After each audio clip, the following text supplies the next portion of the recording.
Now this second session, I'm very happy to be called upon to chair this session, particularly because I've been involved with KDU for the last 3 years, in teaching my specialty, and also I find that a lot of the staff here as well as the people who are presenting are formerly from Pune, presently in the KDU. So thank you very much for inviting me. Now this session we are having 4 papers, starting with one on anemia, going on to infective carditis, and going on to HIV/AIDS, and finally male infertility. So can we invite the first presenter, that is Ms. Amarasiri, who will be presenting a paper on hemoglobin and hematocrit. Is the threefold conversion valid for assessing anemia in pregnant women? Now, Ms. Amarasiri graduated from the MLS degree program of the University of Luna with first class honors in 2014. She is currently employed as a temporary demonstrator at the Medical Laboratory Science degree program in the Faculty of Medicine, University of Luna. So over to you, Ms. Amarasiri, for your presentation.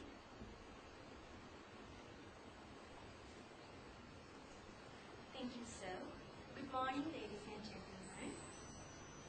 Today, my presentation will be based on the research project titled Assessing the Validity of the Threefold Conversion between Hemoglobin and Hematocrit for the Determination of Anemia in Pregnancy. First, let me explain what is anemia. Anemia is a condition in which there is a decreased level of hemoglobin than normal, or there is decreased number of red blood cells than normal in blood. Anemia in pregnancy is a special issue where the normal physiological increase of both plasma volume and red cell mass with an excessive increase of plasma volume causes hemodilution in a pregnant woman, resulting in reduction of hemoglobin levels approximately up to 11 grams per deciliter. The prevalence of anemia is higher among pregnant women, and according to the latest estimations, Sri Lankan prevalence is about 29%.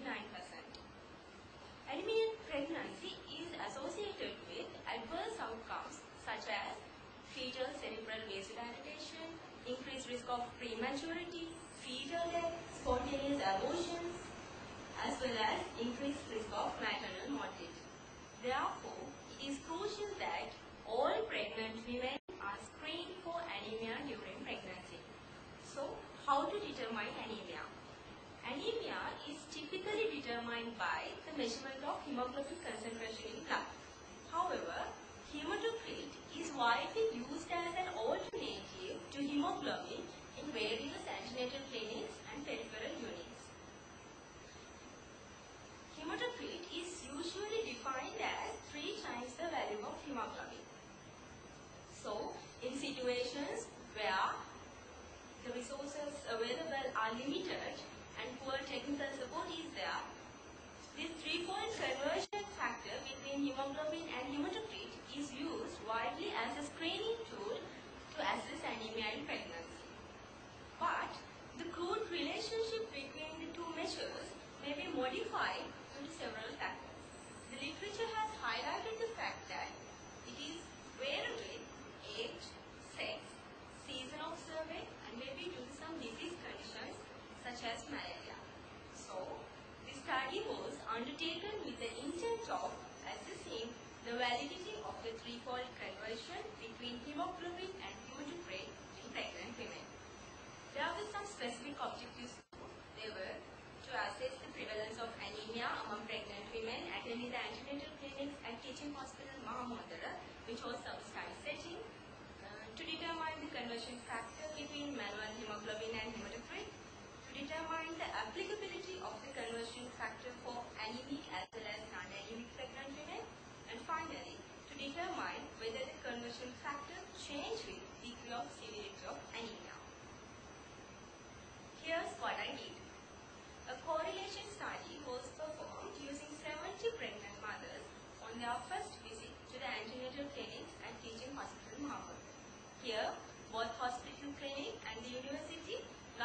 10 obstetrics clinics were used in this study. Sampling method was non-probability Bergson sampling. Pregnant mothers in the age group 18 to 30 years in their first trimester of pregnancy and no history of chronic illnesses were included in this study. Here, the age limit of 18 to 30 was chosen as it was felt that they are more likely to represent a healthy segment of the pregnant population. This study was conducted in Sinhala, Tamil and Muslim pregnant mothers to include all the ethnic groups in Sri Lanka. The exclusion criteria included age younger than 18 years and older than 30 years and having a past history of nutritional or hemolytic anemia.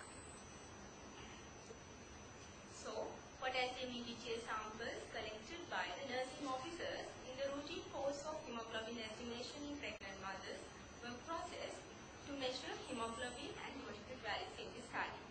Hemoglobin concentrations were measured by the Rapkins method using UV 1800 Shimatsu double beam spectrophotometer. Hematocrit values were obtained according to the standard microhematocrit procedures using universal microhematocrit centrifuge and standard microcapillary tubes. Statistical analysis. All the subjects who were having hemoglobin concentrations less than 11 grams per deciliter were categorized into the anemic group. They were further classified as mildly anemic, moderately anemic, and severely anemic depending on their hemoglobin concentrations according to the Centers for Disease Control and Prevention criteria. Descriptive analysis was done to explain the variations in the variables studied. Linear regression models were estimated in order to evaluate the relationship between the two measures, hemoglobin and hematocrit. Sensitivity and specificity were calculated in order to assess the validity of the threefold conversion. Here's what I found. As defined by the CDC criteria, the cutoff hemoglobin concentration to define anemia in first trimester of pregnancy is 11 grams per deciliter. According to that, approximately 1/6 of the study population, that means 17%, had anemia during the first trimester of pregnancy. Among them, 14.3% had mild anemia, while 2.9% had moderate anemia. None of the subjects was present with severe anemia. Table 2 shows a comparison of different variables of the two methods, Rapkins method and the hematocrit conversion method.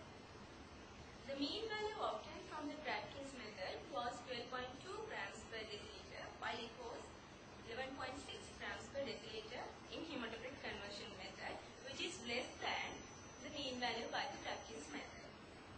Also, the range of results, hemoglobin results given by the Rapkins method was more elaborate, while it was more compact in the hematocrit conversion method. The t-value obtained from the student t-test was 7.18. In order to assess the validity of the threefold conversion, sensitivity and specificity were calculated. Considering the whole study population, sensitivity and specificity values obtained were 58% and 92% respectively. This table shows the validity of the conversion factor at different cutoff points of hemoglobin concentrations, considering the Rapkins method as the gold standard.